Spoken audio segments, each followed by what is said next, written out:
Ku nyanyi haleluya.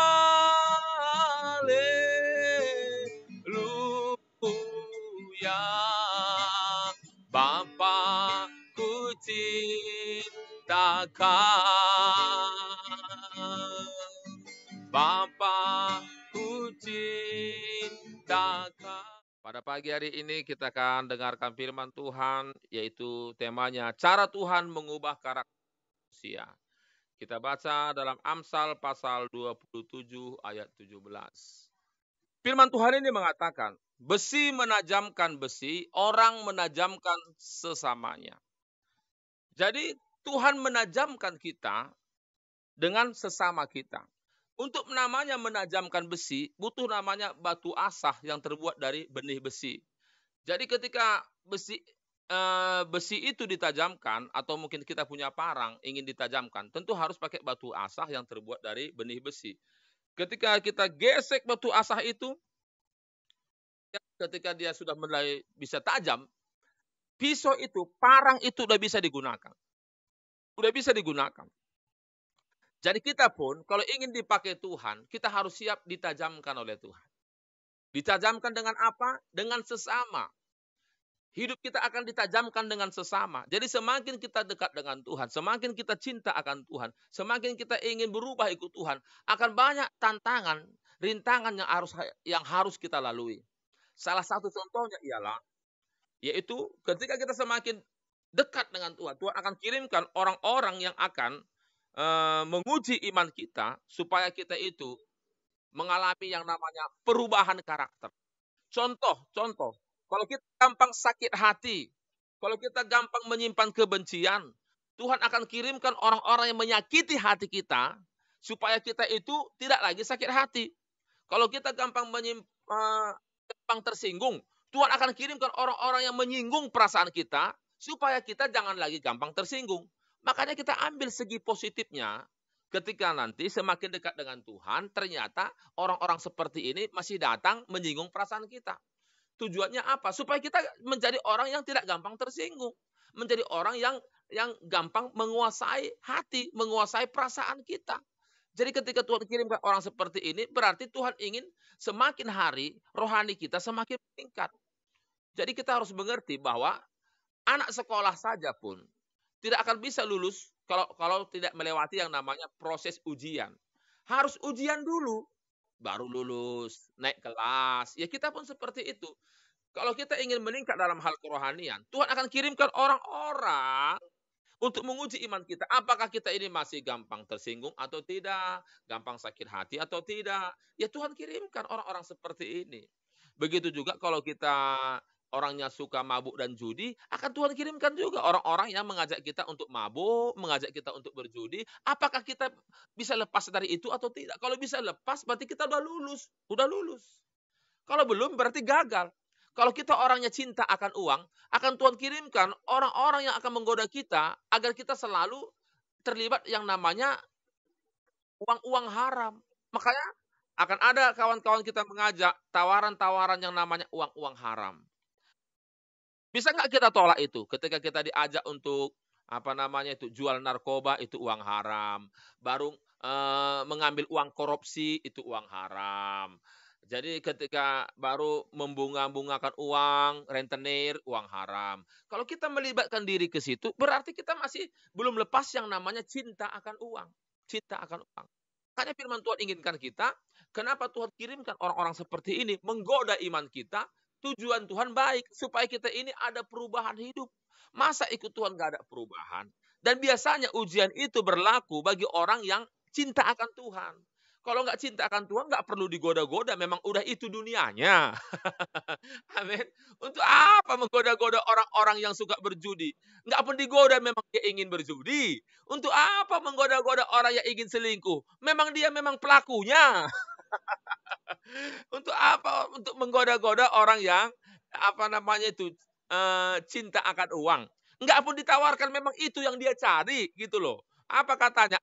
Uang haram aja sulit Pak Pendeta, apalagi uang halal katanya. Bayangkan, jangan coba-coba lah. Seperti ini ada tawaran, langsung disikat habis. Jadi orang yang betul-betul ingin lepas dari hal-hal duniawi, Baru datanglah tawaran-tawaran seperti ini. Semakin kita ingin tinggalkan yang namanya hal-hal dunia, akan semakin banyak orang yang akan Tuhan kirimkan menguji iman kita. Kalau kita coba pas yang namanya cinta akan uang, akan Tuhan kirimkan orang-orang dunia menawarkan uang-uang haram kepada kita. Kalau kita ingin lepas dari namanya mabuk dan judi, akan Tuhan kirimkan orang-orang yang mengajak kita agar kita kembali terlibat dalam dosa mabuk dan judi. Kalau kita contohnya gampang tersinggung dan gampang sakit hati, Tuhan akan kirimkan orang-orang di sekitar kita untuk menyakiti perasaan kita. Kalau kita tersakiti, berarti kita nggak lulus. Itulah kalau kita semakin dekat dengan Tuhan. Jangan kita berpikir semakin dekat dengan Tuhan, semakin aman, nggak ada lagi masalah, nggak ada lagi pergumulan, nggak ada lagi persoalan. Malah semakin kuat godaan itu. Kadang-kadang bukan lagi dari orang dunia, pergesekan itu kadang-kadang. Kadang-kadang dari orang yang mengaku rohani. Ini kan orang rohani, kenapa kok gitu sama saya? Memang Tuhan izinkan dia untuk menguji iman kita. Kadang-kadang pendeta pun Tuhan kirimkan menguji iman kita. Supaya saudara tahu, kita pun ibadah live streaming seperti ini, belum tentu pendeta kita senang. Belum tentu. Ataupun pertua senang. Penutua senang, belum tentu dia senang. Bayangkan, cari perkara rohani pun ada orang tersinggung, ada orang nggak terima. Ini perkara rohani loh. Bayangkan. Tapi ketika kita mabuk dan judi dibiarkan. Ketika kita selingkuh dibiarkan. Ketika kita lagi ke KP nggak masalah. Tapi nanti ikut live streaming seperti ini, ada yang nggak suka.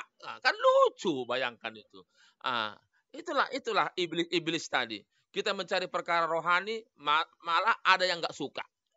Iblis seperti itu. Dan dia memakai manusia.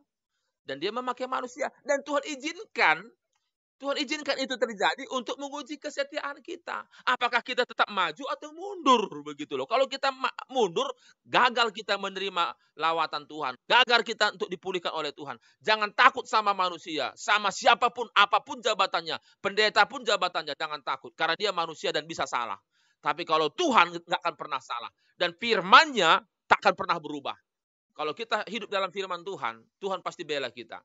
Karena di dalam firman itu ada kuasa, dalam firman Tuhan itu ada mujizat, dalam firman Tuhan itu ada pemulihan. Makanya kalau kita dengar firman seperti ini, kita akan mengalami yang namanya pemulihan dan pembaharuan hidup dari hari ke hari. Amin. Ya, saya seperti itu. Saya merasakan semakin hari dibaharui Tuhan. Tapi cara Tuhan memang unik. Kalau kita gampang sakit hati, Tuhan kirimkan orang yang menyakiti kita. Kalau kita gampang tersinggung, Tuhan kirimkan orang yang menyinggung perasaan kita. Itu. Karena kita ingin lepas dari itu. Karena kita ingin lepas, makanya Tuhan uji dengan orang-orang seperti itu. Kalau masih itunya sifat kita, masih itunya dunia kita, nggak pun diuji, enggaknya.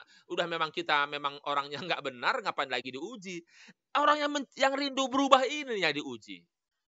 Diuji kesetiaannya, diuji kecintanya sama Tuhan. Makanya kalau kita diuji, ya semangat teruslah. Jangan tinggalkan Tuhan. Sebagaimana Ayub, udah hidup dalam Tuhan pun diuji. Bayangkan, dia bukan orang berdosa loh Ayub ini. Orang benar, orang saleh. Alkitab mencatat orang saleh. Tapi diuji, anaknya meninggal dunia semua. Padahal dia sudah setia ikut Tuhan. Hartanya habis semua. Padahal dia cinta akan Tuhan. Bayangkan, apalagi penyakit pun datang silih berganti. Sampai semua badannya bernanah. Padahal dia cinta akan Tuhan. Bayangkan itu. Istrinya pun meninggalkan dia. Padahal dia cinta akan Tuhan. Sahabatnya pun meninggalkan dia, padahal dia cintakan Tuhan. Kenapa Tuhan izinkan itu terjadi dalam diri Ayub? Supaya Ayub ini hidupnya semakin hari semakin berubah, semakin tajam, dan semakin bisa dipakai Tuhan. Cara Tuhan menajamkan kita ialah dengan menggesek karakter kita dengan sesama manusia. Itu cara Tuhan. Dan bukan hanya orang dunia yang Tuhan pakai menggesek kita, orang rohani pun Tuhan pakai menggesek karakter kita. Untuk menguji iman kita. Kita tahu, pohon kelapa semakin tinggi, semakin kuat diterpa badai. Tapi apa yang dilakukan pohon kelapa supaya dia jangan tumbang? Akarnya diperbanyak, Akarnya dia perbanyak mencengkram bumi. Sewaktu masih 1 meter, 2 meter pohon kelapa ini, hanya daunnya aja begini-begini, daunnya gini. Mulai tinggi, sudah masuk 10 meter, 15 meter, ketika dia dihantam angin, ya pohon kelapanya udah begini-begini dia. Kenapa nggak tumbang? Kok dia kan makin tinggi. Kenapa nggak tumbang dihantam angin? Karena dia tahu bahwa semakin tinggi semakin kuat godaan. Diperbanyaknya akarnya mencengkeram bumi, diperbanyaknya. Makanya akar kelapa itu hampir di mana-mana ada. Di sininya kita tanam sampai di ladang orang pun sampai akar kelapa kita. Itu kalau pohon kelapa, akarnya di mana-mana.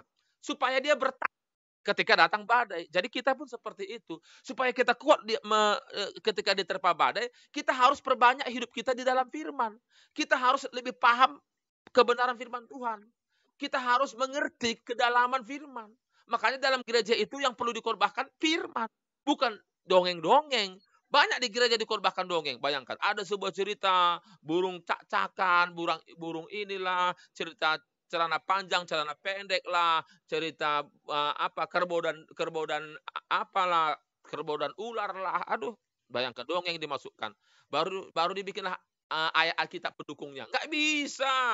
Kalau kita ingin mengetahui rahasia firman Tuhan ini, ya Alkitab itu harus dijelaskan pakai Alkitab. Begitu loh. Firman harus dijelaskan dengan firman. Baru kita tahu apa maksud tujuan ayat itu. Ayat harus dijelaskan dengan ayat. Begitu loh. Untuk mengetahui saya siapa ini Ibu Irenopa, saya nggak bisa paham siapa dia sebenarnya. Hanya dia sendiri yang tahu siapa dia. Itu dia. Ya. Termasuk juga Ibu Karo-Karo yang di Langkat. Hanya Ibu Karo-Karo sendiri yang tahu siapa dia. Termasuk juga Tuhan. Hanya Tuhan sendiri yang tahu siapa dia. Bagaimana cara kita tahu siapa Tuhan? Ya, kita harus belajar dari firman itu. Hanya firman itu yang menjelaskan siapa Tuhan. Hanya firman yang bisa menjelaskan siapa Tuhan. Makanya untuk memahami satu ayat, kita harus cari ayat yang lain untuk mengetahui apa maksud ayat ini. Itu namanya ayat menjelaskan ayat. Itulah firman. Ini enggak. Kita ingin menjelaskan siapa Tuhan pakai cerita-cerita dunia. Bayangkan itu. Ada sebuah cerita bahwa ada burung perkutut menikah dengan burung beo, dan mereka pun menikah karena mereka itu enggak sehati. Akhirnya mereka bercerai. Tapi datanglah orang tua mereka masing-masing supaya dirukun kembali, karena memang burung beo ini orangnya susah diatur. Loh, kenapa cerita burung? Nggak ada itu cerita burung bisa ngomong dalam Alkitab. Nggak ada burung ngomong dalam Alkitab. Itu namanya dongeng. Apa kata Paulus kepada Timotius? Jauhilah dongeng nenek-nenek tua. Nggak boleh dongeng dikorbankan di gereja. Nggak boleh. Dilarang sama Tuhan. Nggak bisa dongeng menjelaskan siapa Tuhan. Hanya firman yang bisa menjelaskan siapa Tuhan. Itulah namanya ayat menjelaskan.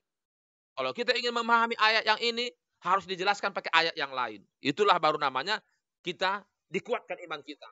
Iman kita semakin bertumbuh dalam Tuhan. Iman kita semakin kuat dalam Tuhan. Bukankah Roma 10 ayat 17 mengatakan, iman timbul dari pendengaran. Pendengaran akan firman Kristus. Bukan mendengar dongeng. Bukan mendengar cerita-cerita nenek-nenek tua. Bukan. Iman timbul dari mendengar firman. Makanya perbanyak baca firman supaya iman bertumbuh. Kalau kita di dalam gereja kita tahu bahwa bukan firman lagi diceritakan, tapi cerita-cerita di luar sana diceritakannya, dibawanya masuk ke gereja. Sampai ayatnya tadi pun ditinggalkan. Tak apa, dari Sabang sampai Maroko ada sebuah cerita. Baru amin firman Tuhan. Mau bagaimana iman bertumbuh? Itu makanya ketika datang badai, datang cobaan, kita nggak kuat. Putus asa. Rumah tangga hancur. Baru hidup kita hancur. Anak-anak kita berantakan. Karena nggak ada iman yang menguatkan kita. Kenapa nggak kuat? Karena nggak ada firman yang membuat iman kita bertumbuh. Kita baca dulu satu ayat lagi. Roma 10 ayat 17. Apa katanya di situ? Roma 10 ayat 17. Kita kan nggak mengarang cerita kan. Iman itu timbul saat kita mendengar firman yang datangnya dari Kristus, dari Yesus. Jadi iman itu timbul dari mendengar isi Alkitab. Makanya yang dikorbankan dalam gereja harus Alkitab.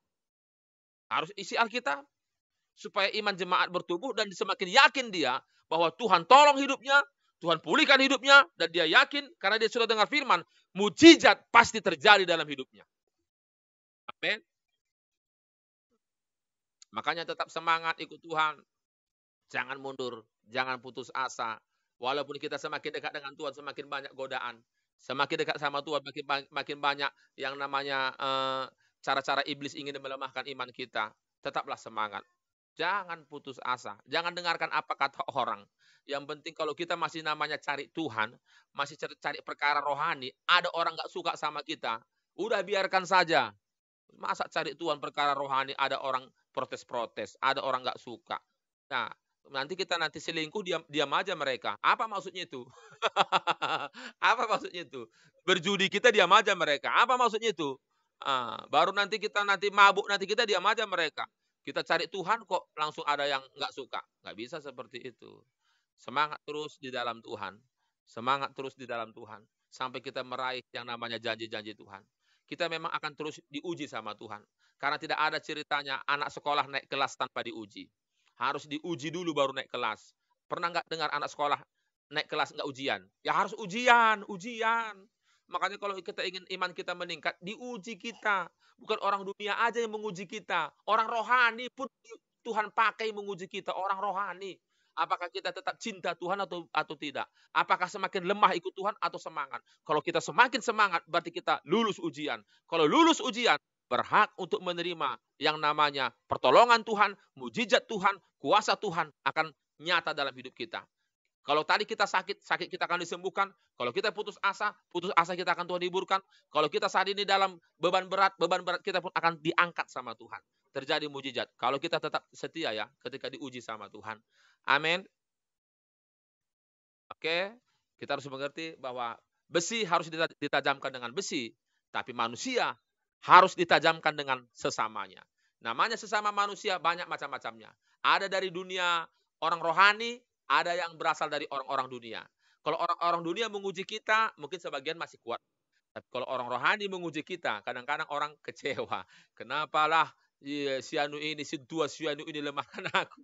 Kenapa pendeta si anu ini melemahkan aku? Ya wajar, karena kadang-kadang kita mencari perkara rohani ini, belum tentu semua senang. Iblis akan memakai siapa saja melemahkan iman kita. Amin. Makanya tetap semangat, jangan putus asa. Saya pun seperti itu ya ikut. Saya tetap saya ikut Tuhan itu adalah firman Tuhan. Apapun kata orang, kalau itu sudah, apalagi saya cari-cari firman, saya dilarang-larang, saya nggak suka. Karena saya kan haus akan Tuhan. Saya rindu akan Tuhan. Kenapa saya dilarang-larang begitu? Dulu saya menjadi orang dunia. Saya dulu sebenarnya dasar saya dulu pemabuk. Dasar saya juga suka dulu yang namanya narkoba. Saya juga suka dulu yang namanya diskotik, ke kafe-kafe, ke diskotik. Itu dunia saya dulu. Makanya kalau namanya cerita-cerita perkara dunia, itu sudah saya jalani semua. Sudah saya jalani. Tapi saya bisa lepas dari situ karena saya rindu hidup saya ini diubah sama Tuhan. Maka saya cari Tuhan ini, saya rindu supaya hidup saya yang hancur itu dipulihkan Tuhan. Dan saya bersyukur dipulihkan Tuhan sampai saat ini.